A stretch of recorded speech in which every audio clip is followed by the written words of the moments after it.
बाबा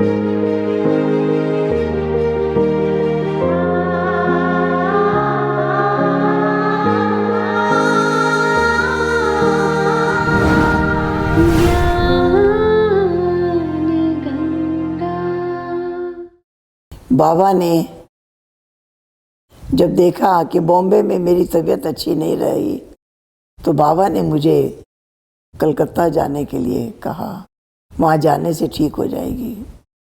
और जब मैं कलकत्ता पहुँची, वास्तव में मेरी तबीयत वहाँ अच्छी हो गई। और दीदी भी पहले बॉम्बे में रहती थी, वहाँ उनको भी दमा हो गया था। कलकत्ता आने के बाद उनको भी तबीयत अच्छी हो गई, तबीयत में सुधार आ गया। इस प्रकार से मैं जब कलकत्ता में गई, दीदी ने मुझे अपने कमरे में ठहराया। दीदी के जीवन में बहुत रॉयल्टी, बहुत दिव्यता, बहुत मधुरता, बहुत मिठास। कभी नहीं लगता था किसी को शिक्षा दे रही है, डांट रही है या बोल रही है, कभी नहीं लगता था। इतना प्यार से हर एक को समझाती थी कि लगता था कि बहुत मीठी मीठी बातें कर रही है, बहुत प्यार कर रही है।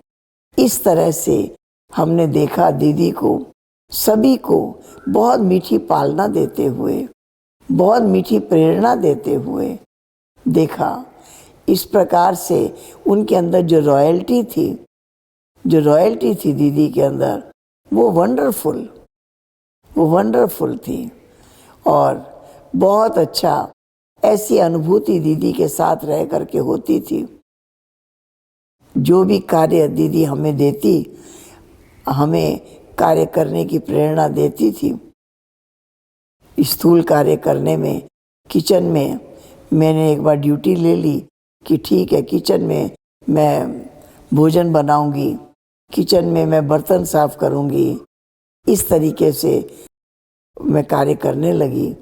तो थोड़े दिनों के बाद दीदी ने फिर मेरी ड्यूटी चेंज की, मेरे को ऑफिस में बुलाया और बुलाकर कई ऑफिशियल कार्य करने की प्रेरणाएं दी। योग कराती थी, दिन में 15 मिनट, फिर शाम में आधा घंटा, पौना घंटा। बीच बीच में दीदी खुद स्टेज पर बैठ जाती थी और जितने रहने वाले थे सब हॉल में आ जाते थे और दीदी उनको योग कराती।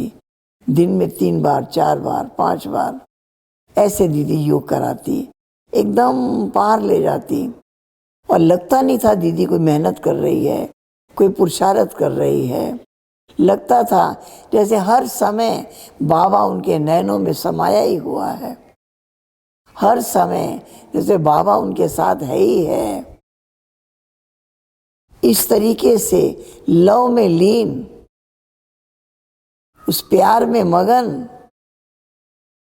स्थिति हमने दीदी की देखी। मेहनत करते नहीं देखा, पुरुषार्थ करते नहीं देखा, लेकिन मगन रहते देखा। इस तरह से ऐसी मगन अवस्था, ऐसी लगन में मगन दीदी के अनुभव भी हमने सुने। उस अनुभव में भी दीदी ने यही बताया कि किस तरीके से बाबा ने कई कार्य अपने बच्चों को दिए, सौंपे। जैसे मधुबन में एक समय ऐसा आया जब बाबा ने सब सर्वेंट को निकाल दिया। सब सर्वेंट को निकाल कर बाबा ने जितने भी रहने वाले थे सबको ड्यूटी दे दी। किसको भोजन बनाने की, किसी को सफाई करने की, किसी को बर्तन साफ करने की, कैसे ऐसे करके सबको ड्यूटी दे दी करने की। और यशोदा मैया जो दीदी की माँ थी, उनको किसी ने कोई ड्यूटी नहीं दी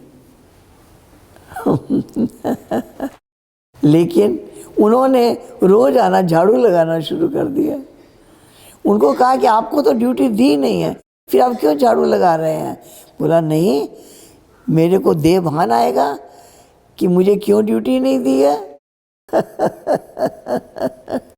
मैं बाबा के समीप संबंध की हूँ, इसलिए मुझे ड्यूटी नहीं दी है। इसलिए किसी ने ड्यूटी नहीं दी है। तो अब और कोई ड्यूटी ले लो, ये बर्तन, ये झाड़ू लगाने की ड्यूटी क्यों ले ली आपने? वो बहुत बहुत मीठे जवाब देती थी। कहती थी नहीं, इससे हम निरहंकारी रहेंगे, इससे देवभान नहीं आएगा, इसलिए यही कार्य वो ली और वो करती थी। और दीदी के अंदर भी देखा, बहुत निरहंकारी, बहुत निरहंकारी दीदी, जरा भी देवभान नहीं, वाणी में बहुत मधुरता, बहुत रॉयल्टी हमने देखी। योग कराने में भी दीदी सामने 3 बार 4 बार आकर के बैठती थी और शिक्षाएं भी देती, तो बहुत मिठास से, बहुत मीठी शिक्षाएं, लगता नहीं था कि शिक्षा दे रही है, इतनी मीठी मीठी बातें करती थी। इस तरह दीदी के साथ रहकर बहुत बहुत मीठे अनुभव किए, सदा लाइट रहना सीखा, सदा लाइट रहे।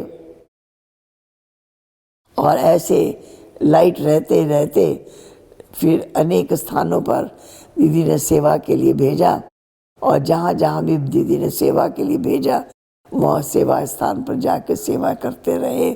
और उनके साथ रहकर बहुत आनंद मिला, बहुत सुख मिला, और कैसे हम सब के साथ बहुत मिलजुल कर प्यार के साथ रहें, बहुत प्रेम से रहें, सबको इतना प्यार बांटते रहें, ये हमने दीदी को देखा। ओम शांति।